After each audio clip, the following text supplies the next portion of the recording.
The rise of the middle class. My argument is that peoples of this country, regardless of their social class, spring from the same pool.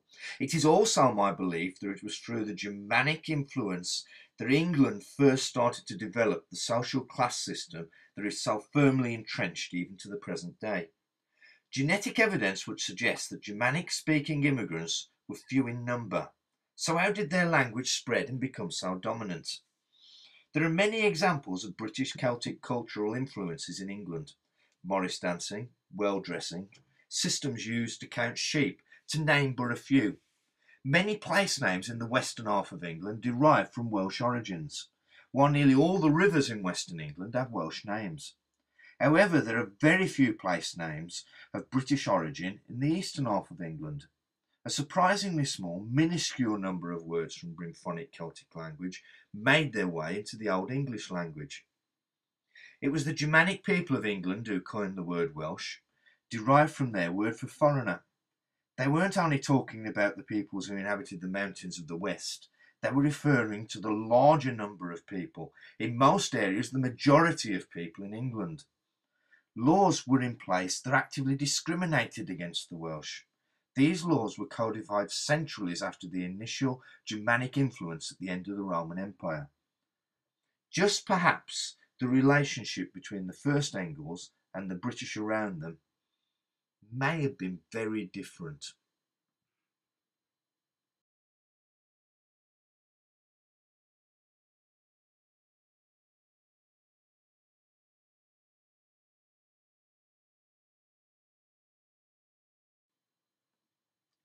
The Germanics that came to this country made up for their lacking numbers with fighting skill and intensity.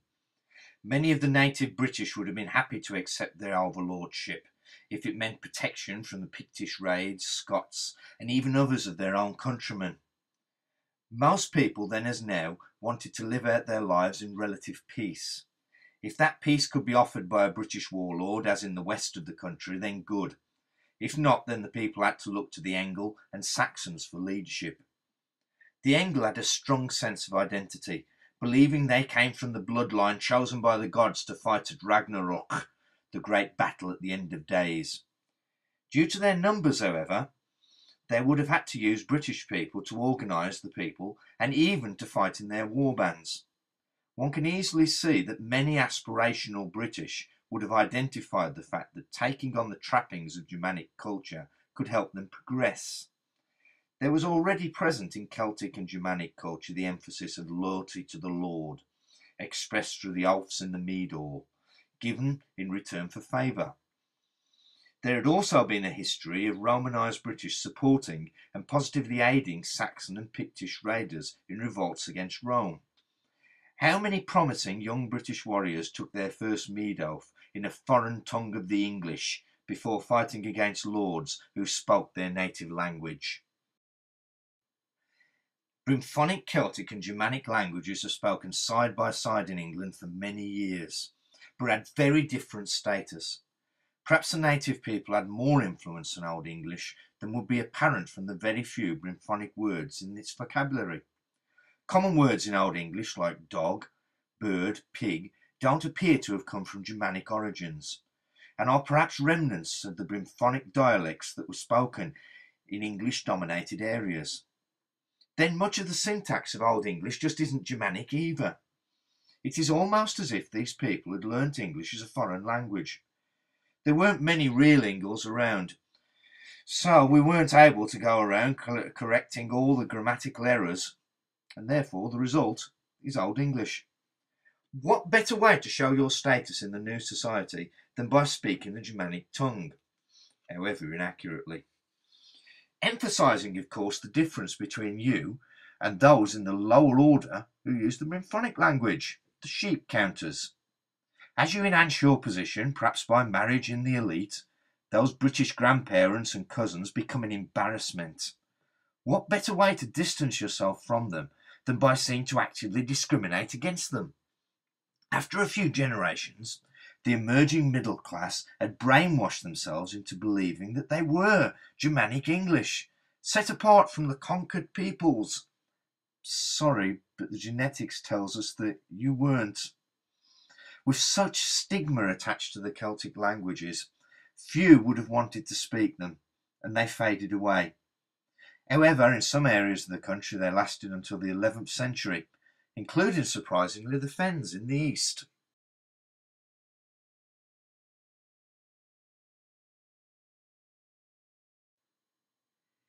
Eventually the English conquered the western half of their land too, but it didn't come easy, and took nearly 200 years. These were men who did not value their lives so highly that they were prepared to give up their freedom easily. They fought hard. 1-to-1, the warriors of the West were a match, and sometimes even better than a match, for the Saxons and Angles. But unlike the Saxons and Angles, they could not look to the continent for reinforcements, only to the mountains of Wales, and beyond that the Irish, who caused them just as many problems as the English did.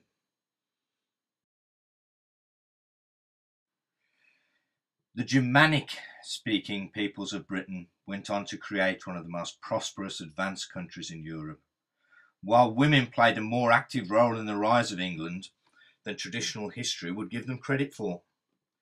Boudicca is a prize example of how influential British Celtic women could be, and their Germanic-speaking great-great-great-granddaughters weren't always content to stay in the background.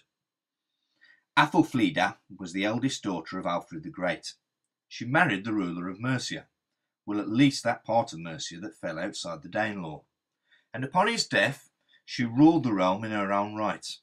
An Anglo-Saxon queen exercising executive power raises some interesting questions about the role of women in Anglo-Saxon society. The history books written by Christian priests, complete with their misogynistic Mediterranean/Middle Eastern attitudes, underestimated her role. It is stated that England was fully reconquered from the Danes by Edward and Athelstan. The men in black failed to tell us that Athelstan was following the example of his aunt and build upon her success.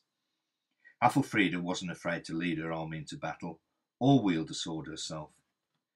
The weergelt, or blood value of an Anglo-Saxon woman, was usually set at half that of a man of equivalent status. This lower status given to women may have been due to the influence of the Catholic Church. Other Germanic peoples, such as the Alemanni, placed a weergelt value on a woman of twice that of a man of equivalent status. Though superficially Christian, the Alemanni maintained much of their pagan Germanic culture and attitudes. Unlike the Anglo-Saxons, they didn't change their pagan burial practices even after being absorbed into the Frankish Catholic Empire. Germanic women, most likely, early on in their history, had similar inheritance rights to female Celts. In Mediterranean societies, women were viewed as the properties of the husband and had no independent inheritance rights.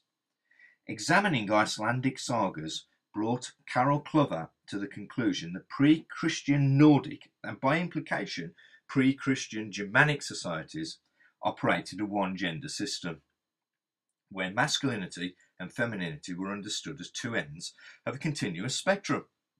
Though the qualities most valued and likely to give an individual the most esteemed status were masculine, males and females can move along the gender spectrum throughout their lives, depending on the situation and on how they were perceived by other members of their group. In the Gregor saga it is stated that if a man is slain and has no male offspring, then it comes to his daughter to avenge his death. It doesn't appear that Germanic women had all the rights of Celts in the 6th and 7th century, but certainly a lot more than women unlucky enough to be born into the classical world. Athelfreda showed that a high-born Anglo-Saxon woman could enjoy a level of freedom and power unheard of in the more Romanised areas of Europe. Gwyn Williams noticed that Welsh women were not as free as their Irish cousins, but more free and independent than European women at the time. Wales had experienced more Romanising influence than Ireland, but thankfully not as much as mainland Europe. Interestingly, both bride and groom would give presents to each other, a sort of two-way dowry. And if the marriage broke down after 7 years, then the Welsh wife was entitled to half the joint property. An equitable sharing of resources on divorce that was a right not available to English women or later Welsh women until very recently. The growing influence of the Christian church acted against the interests of women and people in the lower social orders. The Normans saw themselves as not only born to rule, but also ordained by God to do so. Norman society was all about knowing your place. Anglo-Saxon women certainly fared better than their descendants would after the Norman conquest.